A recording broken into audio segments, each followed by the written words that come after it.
I know you had particularly wanted to address, the polar bear. So Yeah. So I'll throw another roundtable one out for fun. I mean, because going into today's games, Pete Alonso was second in F4 in the entirety of MLB behind Aaron Judge. Now, most of us don't necessarily look at that as sustainable, but a month has passed and he is second in F4 in the MLB, which if he's behind Aaron Judge means he was the leading producer in the NL. So here's one for you that I feel like might be not so fun answer because neither of them are likely, but what's more likely to happen, a Pete Alonso MVP run or a Max Fried Cy Young run, considering the way he's been pitching for the Yankees? I know that there are some guys who are pretty experienced with Max Fried on this panel here too, so it should be a fun discussion. Peter, why don't you start this one off? Is the homerism going to come out? Do you think the Alonso MVP run is more sustainable, or the Max Fried Cy Young run is more sustainable? Oh, are we talking about a run or winning the award? Let's go with the run because I do think that both guys are not necessarily going to win that award at the end of the year, if we're being honest, right? I mean, for different reasons. But let's talk about, like, in terms of what's more likely. If in a world that it was going to happen, what do you think is more likely, a run towards an Alonso MVP or Fried to Cy? I think in a run towards an Alonso MVP. Alonso had a very disappointing year last year. I mentioned it, I believe, 2 weeks ago. He wrote an article in the Players Tribune, and he talked about the car accident he had right before the season started last year, and it really affected him mentally. He had PTSD from that accident. He talked about going to therapy and getting, working through it, and he's in a much better place now. And he's turning into the polar bear of old. 2019, he had an amazing year. We've seen the type of player he can be, and he seemed to turn back into that player. In the playoffs, he really turned it on. He had a lot of, he had probably the most clutch moment that I've seen a Met player have in a very long time. Hitting that home run against the Brewers. I do think it's sustainable. The biggest reason I think it's sustainable is because he's laid off his biggest Achilles, which has been the low and away slider. I've seen him fish through that pitch so many times over the years, but he's been laying off of it. He's not perfect, but he's been laying off of it a lot more. His plate discipline has greatly improved, and I think that also he will be rewarded for it with a nice fat contract in the offseason. yeah, and I think I agree with you, Peter. In addition to the other stuff that you mentioned, there was a lot of speculation last year that his power was down a little bit because he was trying to cut down on strikeouts and making more contact and kind of lifting the average in addition to having power. And I think that we're starting to see that come to fruition now. If you look at it, his swinging strike rate has improved each of the last 3 years. This year, it's the lowest it's ever been at 8.5, which is an elite swinging strike rate. League average is typically around 11%. So 8.5% for a swinging strike rate is incredible. His line drive rate is the highest it's ever been at 21%. Ground ball percentage under 40%. His pull percentage is the highest it's been since 2019, which a lot of hitters, you might say you want to go the other way a little bit, but when you're talking about power and ripping the ball out of the ballpark, you want your guy to pull the ball. So a guy like Pete Alonso pulling the ball is a good thing, especially when he's doing it in the air. So when you combine some of the swing types and the plate discipline advancements that he's made, I think this is for real. I think we're going to see Pete Alonso in that MVP conversation come August and September this year. I'm a big believer in what he's doing because of the fact that he's made those improvements each of the last 3 years now. Luke, what do you got? Yeah, I agree. I agree with you guys. I think we have a better shot at seeing an Alonso run at MVP over Max Fried for Cy Young. Again, Ash, I know you're more familiar with Max Fried than I am, but I got this weird feeling that the injury bug is going to hit him again, and he's just going to run himself out of contention for the Cy Young. In terms of Pete Alonso, the moment Juan Soto signed on the dotted line, I'm sure he was calling up the Mets and asking for whatever contract he could get. The opportunity to hit behind Juan Soto makes Pete Alonso a better hitter. And I think that is the X factor for him this season, is that pitchers have to throw in the zone to him because they had to work around Juan Soto.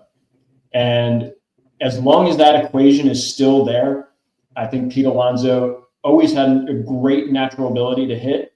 Now he's seeing balls in the zone, and that will carry him towards the MVP talk towards the end of the season. Yeah, I think that if it comes down to it, I mean, it's not even us just having a little fun and being a homers like I was joking with Peter about, but this man is producing at the top level in the NL right now. It's obviously been just 1 month of play, but as Ash talked about, these are real improvements. As Luke mentioned there, that's the truth of the matter, man.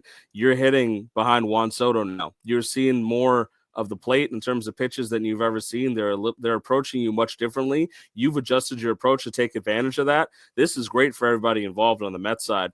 And the Mets also get a lot of fanfare, and if they're able to push towards winning the division, they need Alonso to be hitting this way, and I do think that puts him at the forefront of those MVP talks, because although it's hard to look at first baseman, I know they don't always get that love, first base DH types, for the sake of an MVP talk.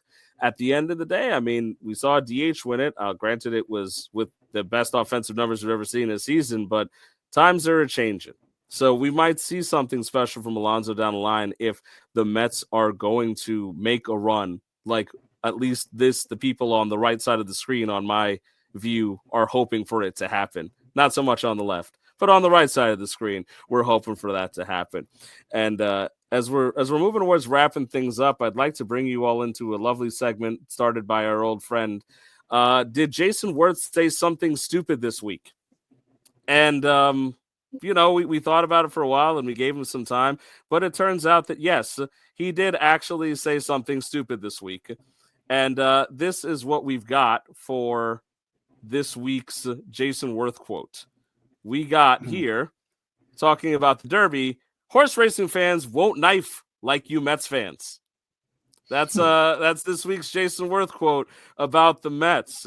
And I do think that it's not going to warrant the anger out of me that it did last week ago when we talked about this stuff. But as a sort of unbiased one here, Luke, how do you feel about this? How do you feel about do you with your experience with us Mets fans? Do you feel like there's a knife in my back pocket just waiting to come out?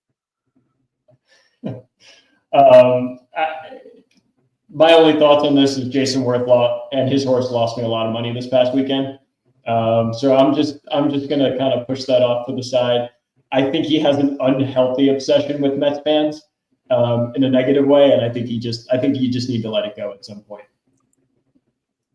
It's funny. Before he started opening his mouth about Mets fans, I can't remember the last time I thought about Jayson Werth.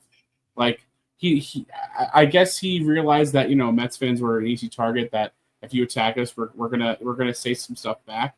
But it's interesting. Yeah, he mentioned specifically in the quote he was talking about how he was always worried about he'd be worried about Mets fans stabbing him in the back in the parking lot. But considering his track record with driving and the things that he's been arrested for, I'd be more afraid of being in a parking lot with him driving a car than I feel the other way around. But that's just me.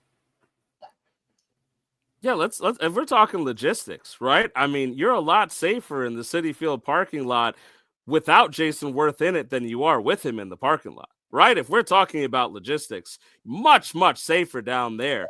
And I think it's just reality that we got to think about these things these days.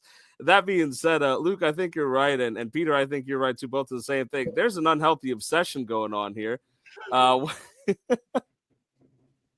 There is a bit of an unhealthy obsession going on. I don't think that I thought about Jayson Werth in a long time before he started talking. So I guess kudos to him for getting the rise out of me. But I don't think that you're going to see any knife incidents in Citi Field anytime soon. I feel like that's just kind of the lowbrow comment trying to say, oh, the guys are from Queens, they're going to knife you. We've already established you don't know anything about Queens or Mets fans, Jayson Werth. Just go sit there and raise your unsuccessful horse and drive your car illegally and go enjoy your life. Go. Take your World Series ring that you watched all the teams that you were on get better after you left them, and hold on to it. Hold on to it like the family jewels, and tell your family someday that you made a meaningful contribution to a team when they can Google it and find out that you didn't. It'll be okay. We're here for you. The bigger tragedy is that Sovereignty is not going to run in the Preakness. That sucks.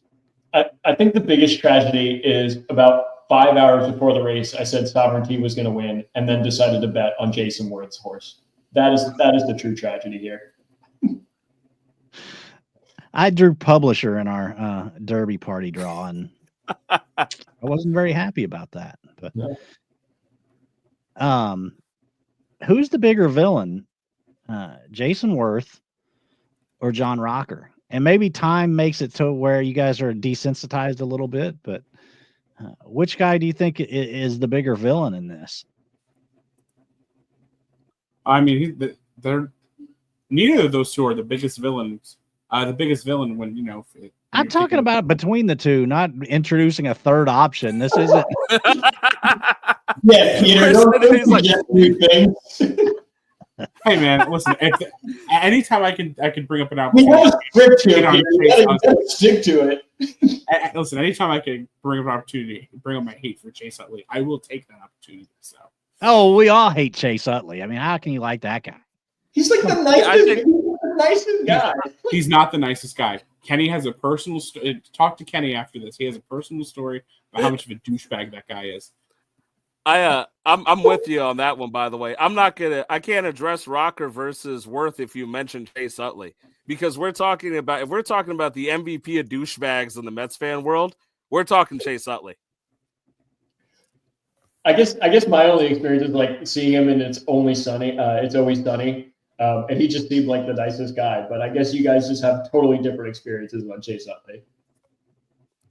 Chris says, to be fair, my mom and her dad carry knives in their Mets. So, Like they're literally on the. What are they, Mr. and Mrs. Met? how does he become a Red Sox? Come on.